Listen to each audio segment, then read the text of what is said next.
Sandy here from Sister Divas and Diva Sisters. Oh, goodness gracious. That ain't good if I'm going to have my mind's already jumbled.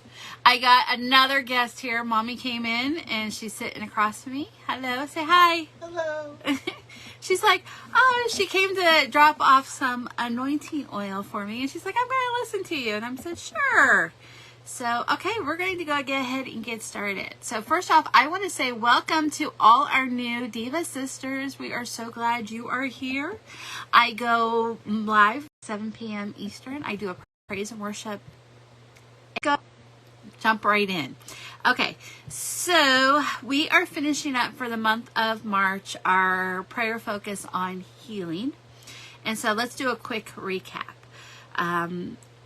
Couple points I wanted to pull from the previous weeks. 1, Jesus used healing as ministry and witnessing while he was on earth. 2, God and only God heals, but our faith has to be present. Number 3, healing is biblical with many verses we can use to strengthen our faith and stand on his promises. 4, believers are called to be intercessors, praying for one another for healing. 5, sin can be and is a stumbling block with some of our healing coming to pass. So if you want to check back on the blog or the previous videos, I go a little more in detail with those. So this week is going to be a little harder for our natural man to accept, or we have to have faith. But it comes down to the divine will of God is what's going to come to pass no matter what in our lives and in the lives of our loved ones, and in the lives of those that are believers and unbelievers. And in our humanness, we want healing. We want it now, and it just might not happen. And that's a pill that would be good to say we have to swallow. I mean, we have to. It's the will of God. Our faith is in him and only him. So in a nutshell, some healings and some prayers will not be answered in the timing and in the way that we want them answered. But we have to not look through our eyes. We have to look through God's eyes. And in Jeremiah 29:11, he says, I know all the plans that I have for you, and plans for you to prosper and not to harm you. So even though we might not see it now, it might not be in the timing we want now, we have to trust that his plans and his ways are greater than our ways. I mean, he even says his thoughts are not our thoughts, And so we don't know what he's thinking, but that's where our faith comes in, the faith and the trust that no matter what he has for us, it is for our good and it is for his will. The will of God is everything that God desires and what he wants to happen in heaven and on earth. And our life and plans must be in line with his will. So why doesn't God heal? Okay, that's a hard question. I might even have a harder answer. I did, as I was reading, one of my favorite speakers that I've listened to on Focus of the Family and some of those channels, I think it's in Ohio at 98.2, is Johnny Erickson's Tata. She actually is a quadriplegic. She had a swimming accident when she was young, and her faith was so strong, she was determined God was going to heal her. She was going to walk. And that never actually came to pass. However, her ministry and God using what happened in her testimony has brought hundreds to him. And that's just fabulous. She did quote, God may remove your suffering, and that would be a great cause for praise. But if not, he will use it. He will use anything and everything that stands in the way of his fellowship with you. So let God mold you and make you, transform you from glory to glory. That is the deeper healing. I just thought that was just a wonderful quote.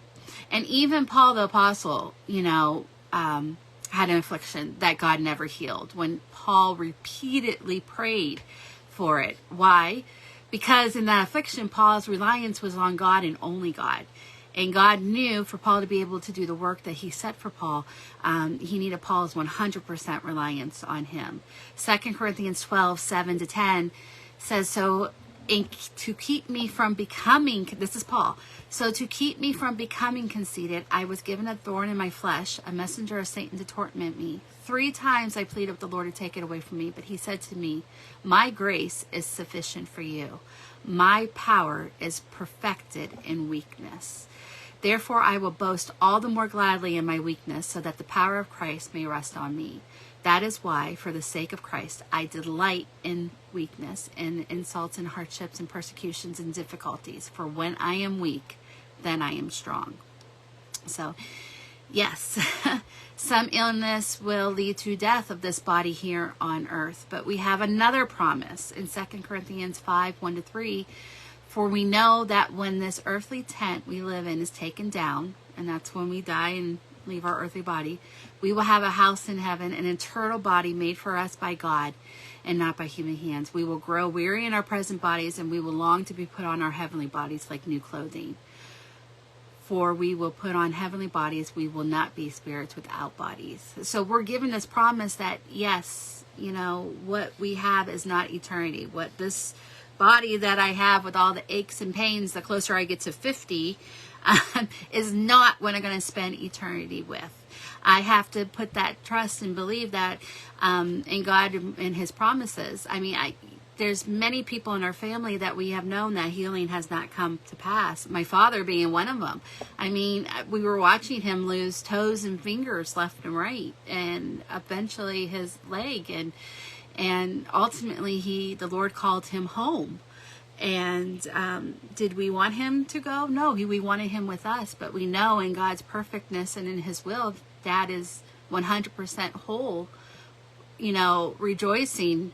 And that's our blessed hope, that one day I'll be able to run to my dad, and he'll be able to run to me with all his toes, all his fingers, with his leg and whole, as we embrace and hug each other.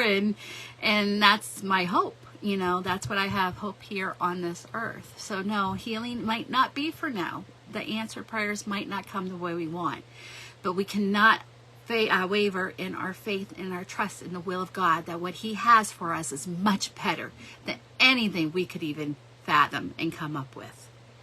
We are given one last prayer I wanted to share with you. It says, we might not, now this is me, I said, we might not see healing this side of heaven, with prayers being unanswered, but we can hold fast to his promises in Revelation 21:4. And God shall wipe away all tears from their eyes. No sorrow or travail or any kind shall ever enter within the walls of the city. The cry of the anguish will never be uttered. Hearts shall never be broken. No tear shall ever dim the eye. And most glorious of all, death shall be unknown. So that is our blessed hope and our promise. Grieving is such a time for right now. And I do have prayers for our prayers, for we've lost some sisters who have lost loved ones through sickness just recently, but that's our hope. In the end, there will be no tears. These tears are just for a moment, and I believe he bottles up our tears. And each time when we get to heaven, he'll be able to explain every single one of those tears and how he was able to use it for his glory and his purpose here on earth. So in the end, we give it all to the Lord. And some days we won't know what to do, but I pray that in our affliction that we take our eyes off the situation and we cry out, holy. Holy is, sometimes all you can do is just say holy. Holy is our God. And that's kind of going to bring us into our praise and worship song. It is holy forever. This song is a wonderful song, Chris Tomlin, and we sang it in church recently. And I love this song. And I even love it more that I come downstairs and I hear my youngest singing it in the kitchen, And it brought to remembrance that, when everything is said and done and we don't have the answers and we don't know where to go, we know we can go on our knees with our hands lifted high to the Father and just thank him for his magnificence and how holy he is. And we can join with the angels and cry out holy, because we know above all that he loves us. So it says, 1,000 generations falling down in worship, to sing the song of the ages to the Lamb. And all who have gone before us and all who will believe, we will sing the song of the ages to the Lamb. Your name is the highest. Your name is the greatest. Your name stands above them all. All thrones and dominions, all powers and positions, your name stands above them all. And the angels cry holy, and all creation cries holy. You are lifted up, holy, holy forever. If you've been forgiven and you've been redeemed, sing the song forever to the Lamb. If you walk in freedom and if you bear his name, sing the song forever to the Lamb. We will sing the song forever and amen. Hear your people sing holy to the King of Kings. Holy, you will be holy forever. So yes, if you are one of him and redeemed, you can sing forever to the Lord. You can sing no matter what. You can lift up that hand no matter what you're feeling, no matter what illness you're going through, no matter what situation you're going through. You can walk in the freedom knowing one day those promises are going to be yours. So let's go ahead and pray. We have a couple prayer requests.